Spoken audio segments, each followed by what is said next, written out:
Hello students. तो look at this activity. इसमें एक कंटेनर में वाटर है और कंटेनर के बॉटम से एक एयर बबल अटैच्ड है।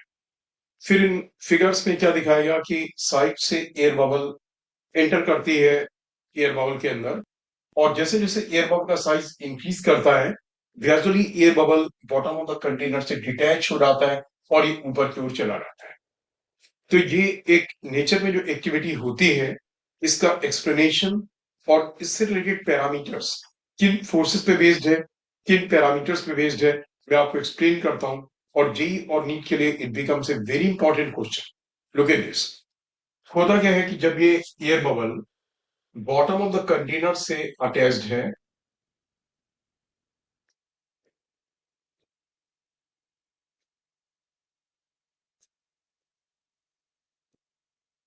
तो इसका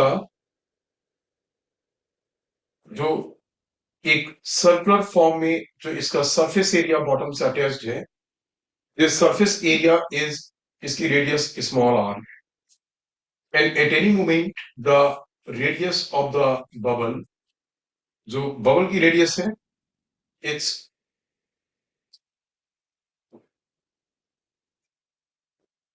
कैपिटल आर। ठीक है, किसी मोमेंट पे बबल की रेडियस कैपिटल आर है और जो बॉटम में एक सर्कुलर जोन में इसका एरिया अटैच्ड है बॉटम ऑफ कंटेनर से, इसकी रेडियस स्मॉल आर है। ठीक है, तो अब आप देखें सरफेस टेंशन टी का जो प्रेशर है, सरफेस टेंशन टी के प्रेशर से क्या होता है, इसके ऊपर चारों ओर से बबल के अंदर अंदर की ओर एक फोर्स लगता है, जिसे कि हम सरफेस टेंशन टी का फोर्स कहते हैं। बिकॉज किसी भी सरफेस की, लिक्विड सरफेस सो बबल की सरफेस, उसमें टेंडेंसी क्या होती है, सरफेस टेंशन टी का फोर्स इसके सरफेस एरिया को मिनिमाइज करना चाहता है, और मिनिमाइज करने के लिए वो इसके अंदर की ओर फोर्स एक्सर्ट करता है, सो दैट कि इसका साइज क्या हो रहा है, इसका साइज स्मॉलर हो गया है। तो अब आप देखेंगे कि ये हमेशा एक सरफेस फिनोमेनन है, जहां पे कोई लिक्विड सरफेस है, लिक्विड के सरफेस से ये फोर्स लगता है।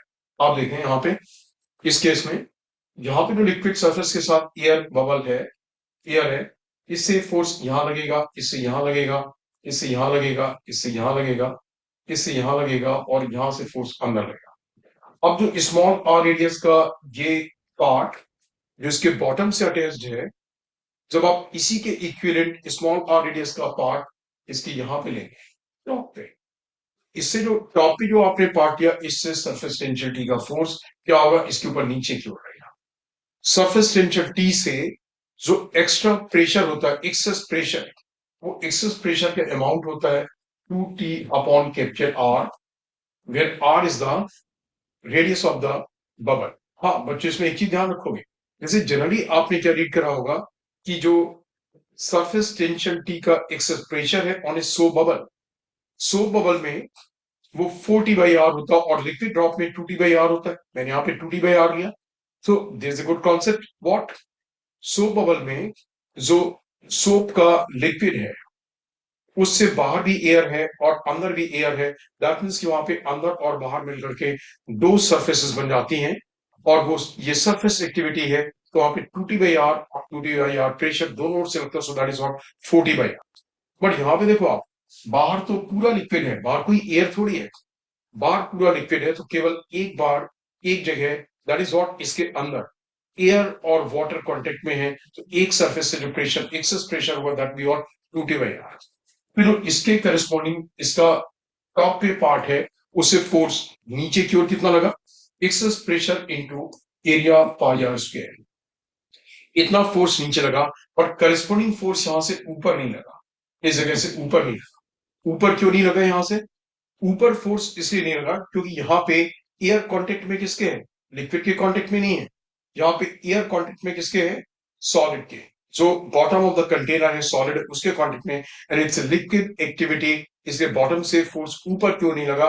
लेकिन सरफेस टेंसिटी का नेट फोर्स इस पूरे एयर बबल के ऊपर नीचे की ओर कितना लगा, it is 2T/R into pi r square, जो कि इसे नीचे इसके साथ अटैच करा के रख रहा था।